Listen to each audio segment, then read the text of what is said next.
So right guys, magandang gabi uli sa inyong lahat. At nandito tayo ngayon sa plaza ng lungsod ng San Pablo. At kung papansin nyo, nasa ilalim tayo ng isang malaking puno na ito. So ito ay tinatawag na century old mango tree. So isa itong puno ng mangga na napagtaka.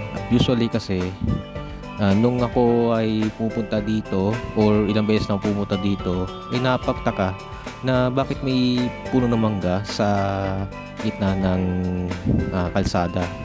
So ito pala ang istorya nito, mga kaistorya.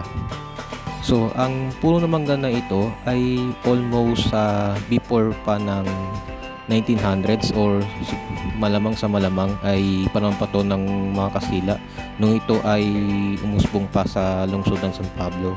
Ginawa itong waiting shed pero kalaunan pinatanggal muli at nung simulan yung renovation ay tinanggal muli yung waiting shed at ganito na ang ginawa ng itsura para ma-restore yung punong ito at gawing isang tourist spot. So sa ngayon, i-renovate siya at makikita nyo yung kagandahan niya guys. Tapos ginawa siyang parang Christmas tree dito sa lungsod ng San Pablo. So libutin natin ito guys, so tingnan nyo. Napakaganda niya tingnan. So nakakamangha siya guys. Grabe. Tapos yung yung palibot niya. So nilagyan ng mga palamuting pampasko.